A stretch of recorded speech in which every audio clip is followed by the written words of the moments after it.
Hey, welcome back everyone. It is now April 16th of 2020, and ever since the release of Star Wars The Rise of Skywalker, a lot of fans around the world have been very intrigued about the future of the Star Wars franchise by Disney and Lucasfilm, and exactly how the new Disney CEO Bob Chapek and the previous CEO Bob Iger are going to handle everything moving forward. This is Mike Zeroh. Make sure to subscribe if you are new to the channel for future Star Wars content.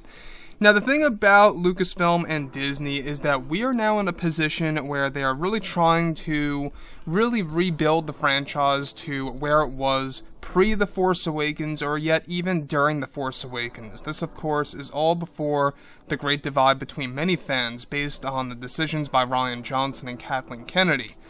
Now, when we look at everything with The Rise of Skywalker, obviously this movie had a lot of problems with it. A lot of fans had issues with the movie, and I think it's pretty safe to say that we can go as far to say is that The Last Jedi had a lot to do with many of the decisions that were made by Disney for Episode 9. It's pretty much like a domino effect.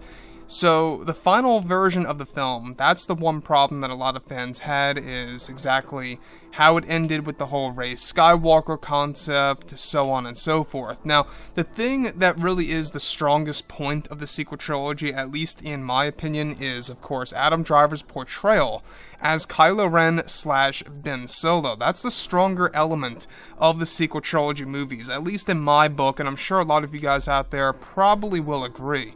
Now, what's really intriguing about all of this is that now that both Disney and Lucasfilm are finished with The Rise of Skywalker, they are focused on their new Star Wars trilogy of films, as well as their new Star Wars universe that will bring fans into a new mythology of Star Wars. Now, it's explained that currently, both Disney and Lucasfilm have multiple plans in place in order to create a brighter future for the Star Wars brand for their new TV shows, and the fourth Star Wars trilogy as well. However, during and after the premiere for The Rise of Skywalker, many interviews were given to the creators and actors of the sequel trilogy, where at one point in time, actor Adam Driver was interviewed about Kathleen Kennedy's leadership and his take on the Star Wars universe. At one point in time, Adam Driver was questioned about Kathleen Kennedy, where Driver went on to explain that she and J.J. Abrams had creative differences on set over at Pinewood in the UK, which was the main site of shooting everything indoors.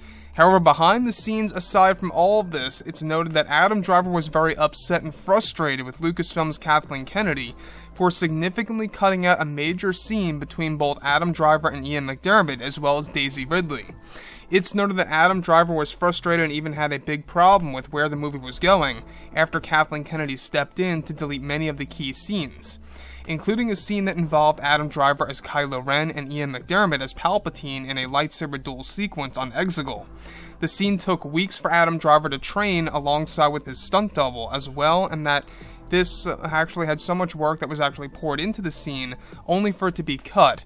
Now, Driver behind the scenes at this time of when the decision was made to delete it left Adam very upset and annoyed with the scene not making it to the final cut of the film, and that this grew problems between the cast and Kathleen Kennedy, especially Adam Driver and Daisy Ridley, who trained hard for the sequence for many weeks on end. So you can see that Kathleen Kennedy does not understand Star Wars, and even during the filming of Episode 9, she's very incompetent as a leader of Lucasfilm, as a person who really, drives everything with Star Wars forward. She really is not all that great at it. Now, this to me I think would have been an excellent scene to have a full-on lightsaber duel between Palpatine, Rey, and Ben Solo on the world of Exegol, and it was going to be very prequel trilogy-esque, and Kathleen Kennedy did not want that. She didn't want any of this in the long run, and she decided to cut it at last minute. Now, of course, this was all done at the point where we were meeting the second phase of reshoots and rewrites, and you could see that a lot of changes were made last minute. I mean, these major changes were made from August, September to October, and that was really a big deal because at that point in time, the movie was coming out in just a couple of months in December.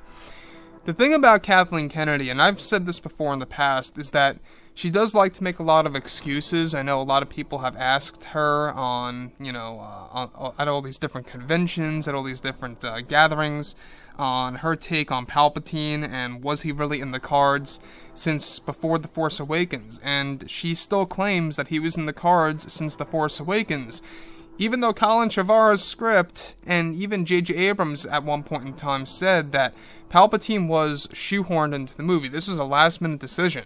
You know, this was a decision that they had to make right when they were writing the script of Episode 9. So you can see how there's a lot of contradictory elements here between Kathleen Kennedy and the cast and the crew, you name it.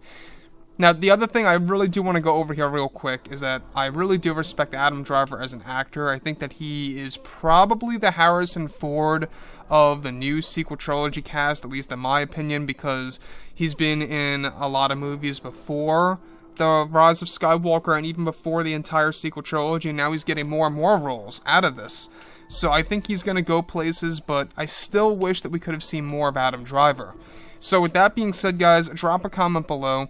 Let me know what you think about all of this in the comments, and if you guys did enjoy the content for today, do make sure to drop a thumbs up on this video to support the channel. I thank you all so very much for the kind support, and I'll catch you guys next time.